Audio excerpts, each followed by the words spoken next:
We're on episode 10. I had to watch this one in quick bursts. It was a lot.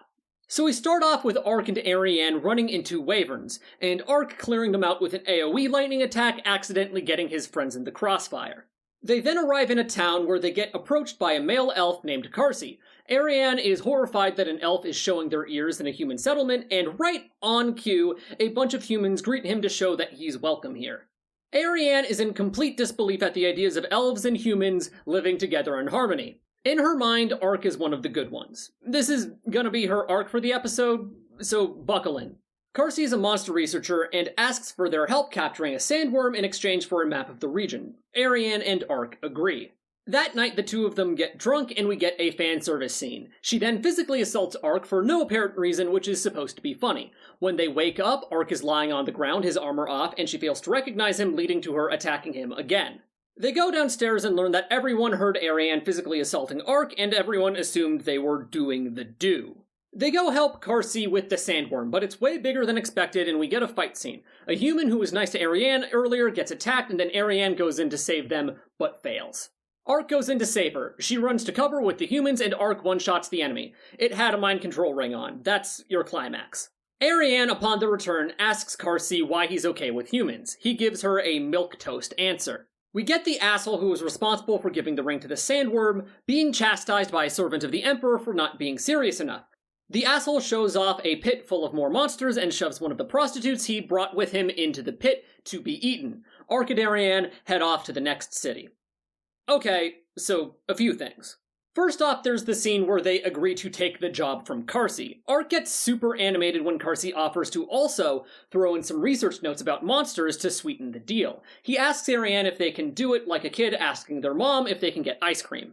So I brought up the idea in a previous episode that as Ark reveals himself to be lame and excitable, Ariane might do so too, but it seems instead we're veering into the tired trope of the childish male plus the female who tolerates him. There's this one isekai, the Fruit of Evolution, and the main couple in that one are these characters named Saria and Seiichi, and they're just both complete idiots who are easily distracted by things.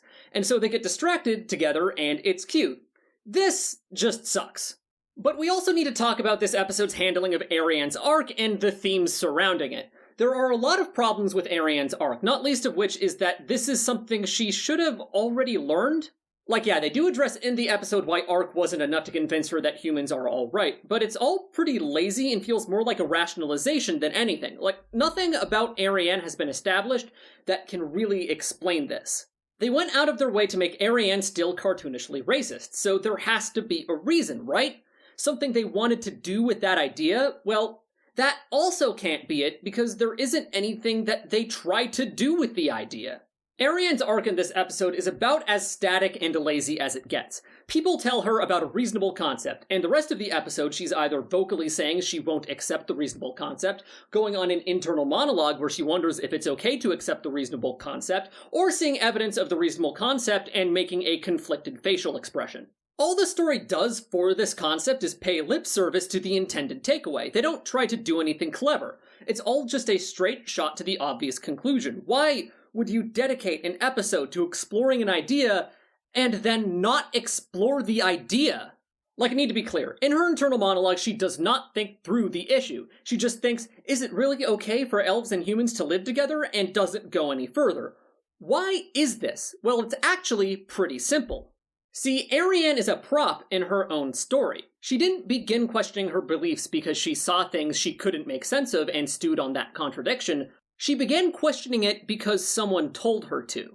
The only thoughts she has about this issue are the ones she was told to ponder on. Her analysis of things around her, viewed only through the lens someone else has provided her. It's easy to imagine a story where she starts questioning her beliefs about races commingling because she sees the two races getting along. In that story, her thought process would look different. She'd note that they got along, and then only after that would she reach the conclusion that maybe she was wrong. But Ariane has always been a mere prop in this story. She doesn't exist to fulfill her goals. She exists so that Ark can accomplish her goals for her. She does not exist to grow, she exists to have growth thrusted upon her. She does not exist to be relatable, she exists to be an abstraction. She's an abstraction of things which the author and the audience do not understand because they're foreign. She's a woman, and she is a person fighting against a corrupt system. Most of the readers and watchers are neither of those things. The beautiful thing about storytelling is that it allows us to get around this limitation. Maybe you don't know what it's like to be marginalized for your physical appearance, but by writing a character who is, you can step into their shoes. You can ask yourself how this person would think, how things would feel to them. You're forced to face questions which you aren't confronted with when looking at their situation from the outside, and through this you gain a better understanding of other people. But the way Ariane thinks doesn't matter. We don't even see her thought process in any depth, and how she feels doesn't matter. Whatever emotions she has, they exist solely for her to grow past them. Here, her experience is not manifested as an experience. We don't see what it's like to live as Ariane laid out in any detail. The notion of her experience is instead an abstract concept, boiled down to an incorrect philosophical statement which exists solely for other characters to interact with. Carcy and Arc assert themselves by discussing this abstraction. They assert dominance over it in the same way Arc asserts dominance over a monster by killing it, or Yuriarna asserts dominance over her brother's scheme by seeing through it. Why would Ariane do any more, say any more, think any more than what gets shown on screen? Why would we expect something dynamic or thoughtful? There can't be any of that, because there was never anything for her to do in the first place. When Ariane asks Carcy about why he thinks elves can live with humans, he gives a kind of boring non-explanation that you'd expect. It adds nothing and has nothing to say that wasn't already hammered in by this point. It exists mostly for aesthetic purposes. But he follows it up with something that threw me for a loop. He talks about how the lord of their next destination married an elf. She was a slave, but he set her free, and it was after this that she fell in love with him and chose to marry him of her own free will. To this day, they are working hard to make a better world where elves and humans can live together. What a beautiful concept. How nice would it be if we were watching a show about them instead? A part of me hopes that the next episode focuses on them, but honestly, I don't think it would make that much of a difference. My mind keeps going back to how terrible this show is with villains, how the story takes all this time to world build interesting, corrupt systems that cannot be tackled through simple means, but then it always boils down to a simple solution like defeating a singular bad guy, and I've come to the conclusion that I'm looking at all of this wrong. My error was assuming that this interesting thing was introduced into the story to be interesting. It's a pretty foolish assumption. After all, most things in the story were introduced with no regards for how interesting they were. To the author, elements of this story don't exist to be interesting or to capture our imagination. Heroes, villains, set pieces, world building, none of it exists to be thought about, it all exists to be observed. The villains are just there to look hateable, Arc's powers just exist to look cool, and those corrupt systems exist to look imposing. That was all they were ever supposed to be. The Lord and his elf bride seem interesting. They have an interesting story, likely have interesting motivations and personalities, and are certainly faced with interesting problems. But if they do get introduced, that's almost certainly not going to be what they're used for. They've already been used to prove Arc and Carcy right, and to prove Ariane wrong. They'll likely never have a purpose more interesting than that, because this author and I just have different priorities when it comes to writing.